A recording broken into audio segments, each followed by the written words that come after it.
everyone, welcome back to my channel. If you are new here, welcome to my channel. I am Jade Vanriel. I'm a property, interiors and lifestyle blogger, all with the focus of trying to help first-time buyers get onto the UK property ladder. So today I'm talking to you guys about what to expect, what to look for when purchasing a flat. So the first thing that I want to get into is the whole idea of leases, which is the main thing that separates a house from a flat. The other main thing is that there are no stairs in a flat, and it's usually in the form of a block of flats or a converted house where there might be 2 flats within a house or more. Now the main differentiator is the whole idea of leases. So houses are usually freehold, and I say usually because these days there are some houses that are new build houses that are actually being sold as leaseholds, which is more common in flats. What that basically means is when you buy a flat, you don't own the whole building that your flat is within, because of course there are other flats within that building. So you'll own your flat within the building. Now the people that own the building could be a management company,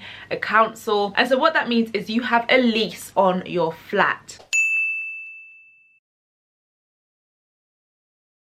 A rule of thumb that I go by is if a flat has a lease under 80 years, I run away from it. Unless I am a huge big cash investor who has money to extend that, which can be quite costly, I'm staying away, especially as a first-time buyer. You want to look at a property that has above 80, maybe even above 90 or 100 years on the lease, or 999, which does happen up north a lot of the time.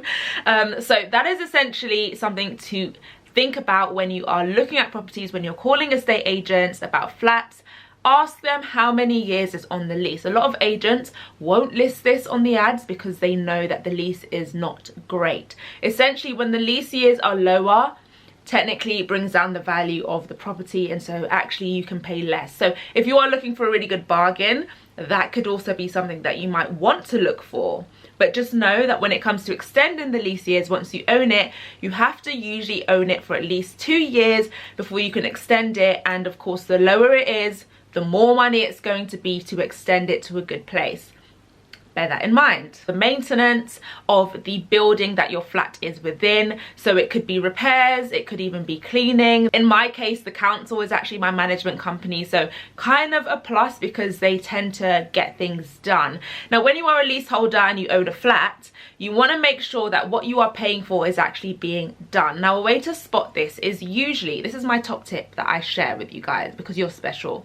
Usually when you go into the communal areas of the flat, the building, the block, downstairs by the front entrance, there's usually like a notice board a lot of the time, and there might even be like a checklist, which is where the cleaners and maintenance people have to log in and log out. Usually they date when they've come, they tick off what they've done, and you might want to just check that out when you're going on a viewing to see how recent and how up to date that is being updated, and it's being cleaned, it's being maintained on a regular basis. Find that out, because you are essentially paying for that with your service charges and your ground rent. Now these are things that you won't have if you own the freehold of a house, right? Which is why a lot of people say buy a house, buy a house. I'm not one of those people to say go buy a house, because not everyone can afford to buy a house. Let's just make that very clear. And some people who may just be buying alone might not want to live in a big house by themselves for the first time. Like myself, my idea was never to buy a house for the first time of owning a home, because I want to be able to work my way up. Just make sure you know the prices up front before you go ahead, you ask these questions, and you can afford all of these extra little charges.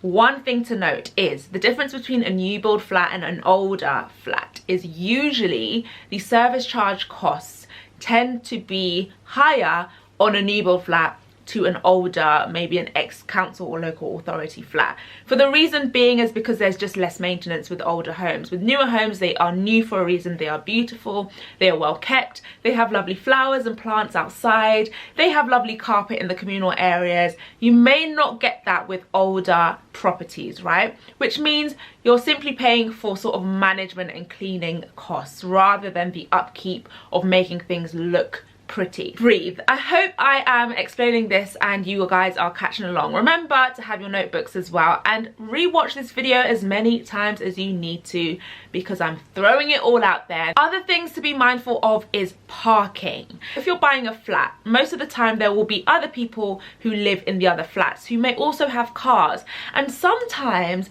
there are issues when it comes to parking. Maybe there's not enough parking space for the amount of people in these homes. So find out whether there are actual allocated parking slots. I know that with some new builds you actually have to pay for your parking spot, so bear that in mind as an extra cost if you are someone that has a car and drives or need it. Sometimes there are visitor spots, so that always helps if you know you don't want to pay or you have visitors staying around. And then there are other places which tend to be sort of older flats where you can actually freely park. Now I'm saying this because I live in Essex. I know that when you live in London you do have to get permits for parking and so on your own road. Yeah, I know. I should have mentioned that in my last video. I didn't, damn it. Well, if you're watching this, you know what I'm talking about. But yeah, where I live, I don't have to pay for my parking. There are no allocated spots, so anyone can park anywhere, and there is more than enough space for parking where I live, and it's free. So just look out for that as well if you are a driver. You're living next to and on top of or underneath other people, check out your neighbors. Now I know you can't really check them out and Google them, that's not very nice, but when you come and visit you can ask the person selling the house, or usually if someone is renting the flat that you're buying, that's when you get the honest truth. That's what I got, because it can give you an idea of whether you're going to have issues with neighbors. Like, are there some loud neighbors who blaze music all the time and they're next to you?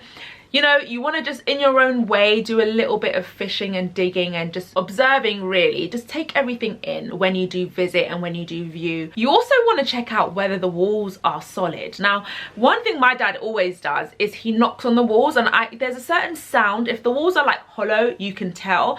And that is essentially like, if you do live in a flat, just be prepared to hear your neighbors, basically. Now, it tends to be the case with older properties that you won't really have issues with neighbors. But having said that, if you are in sort of like a Victorian home where your flat is down below, I have a family member like that, you might hear running kids upstairs in the flat above. So it just depends on the type of old home and the type of new home and the quality in which it was built in. Now, I did mention maintenance earlier, and one thing to look at with flats is whether there is damp and whether there is cracks in the ceilings and the walls, because those things may actually come under your maintenance company's jurisdiction rather than yours. So check those things out, note them, and then find out with your solicitor, etc. That also includes the heating system, because I'm in a weird situation that I didn't even know existed. My heating system is actually managed and controlled, so to speak, by my maintenance company, my council, and so they actually are my heating providers. So you might have that situation as well. You also want to find out whether you have any restrictions in the flat.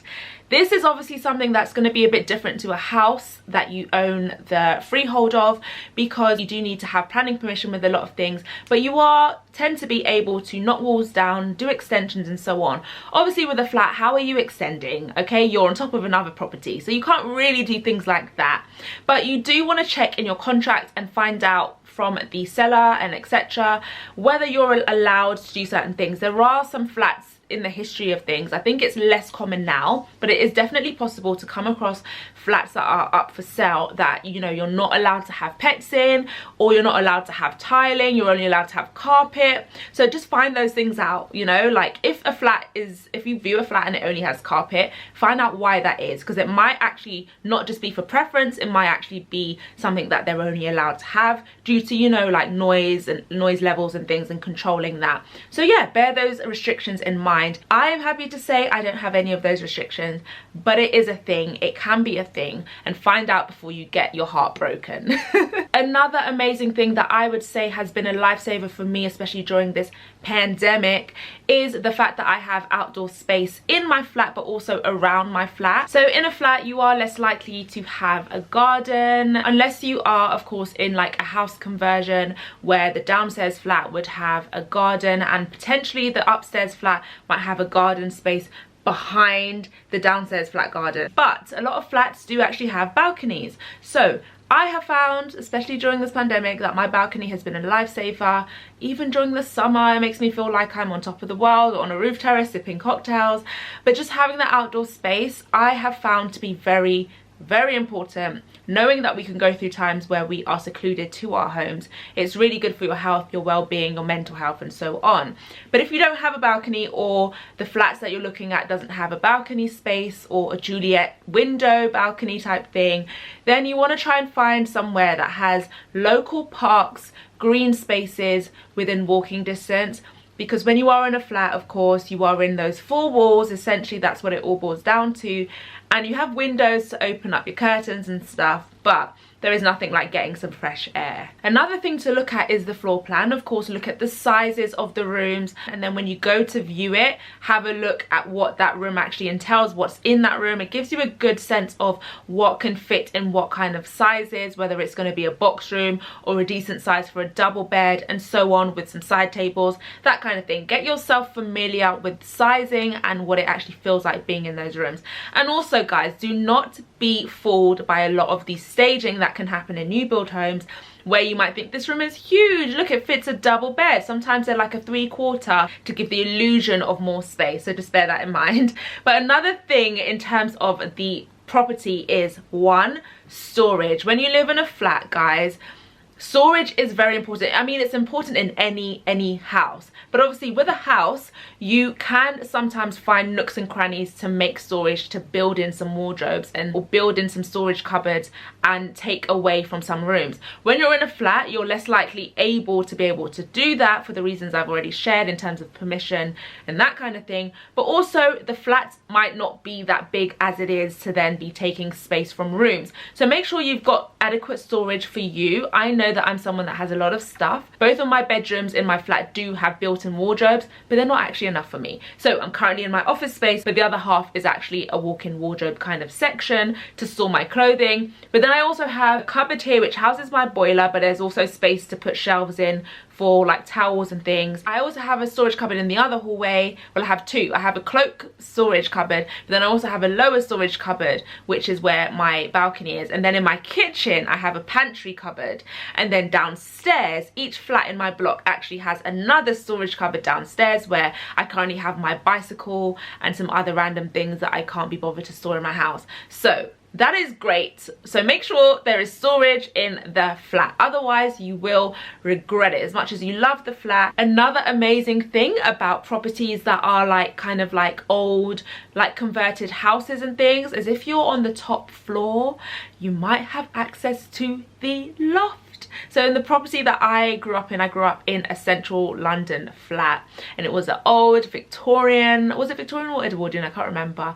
Love that flat. It's like my dream flat that I would buy again. If I ever bought a flat in London as a secondary residence, I'd buy that flat back. I always say that to my mom. But it actually had loft space. Now, we couldn't afford to convert the loft, but the people that bought the property from my mum, they did. They converted the loft, and it looks amazing. Okay, so always look for things like that. If you have a loft hatch, guys, find out whether you'll be able to do a conversion. Check on the road if other people have. You can literally create a whole bedroom up there, or an office, or a studio, or a cinema room, and that does in turn add value to the property should you ever want to sell it or rent it out. And the last thing I'm going to talk about today is to research the property's purchase and sale history. So there's this really amazing tool that I always use on Rightmove for every house. Even if I'm not even buying it and I'm looking at the house for fun, I like to find out, what did it last sell for? And you can see the year, you can find the exact house, the door number, you can see the years of different sales and what it sold for according to the land registry, which is factual information. It gives me a really good idea as to whether the current price they're selling it for is right. For example, if a flat sold in 2020 for 200k, but in 2021 they're trying to sell it to me for 250k, I know that I'm bringing that price right down, you know, and there's evidence to prove so. Unless it was literally a complete fix up, a complete renovation, then they may have got it really low. But check out the price of that and check out the history of other flats within that block or on that road or equivalent ones in the area to gauge and get an idea of what it really is worth and what you're really willing to pay for it. And yeah, that is like one of the hugest things that will save you so much time and energy, honestly, and money. Those are some of my tips when it comes to looking for a flat, what to look for and what things to avoid. I hope this has been super helpful for you guys who may be trying to buy a flat this year or deciding whether to buy a house or a flat for your first home. It's ideally up to you, but I personally went for a flat just because I wanted to work my way into the house, and it's also a great stepping stone. And not only that, flats do make you money in the long run. I've been in my flat for 4.5 years and I've made a good pretty penny just by living in it over the years. So bear that in mind as well. It's also the more affordable option when it comes to buying property. I hope you enjoyed it, and stay tuned for my next videos on property, lifestyle and interiors. Bye.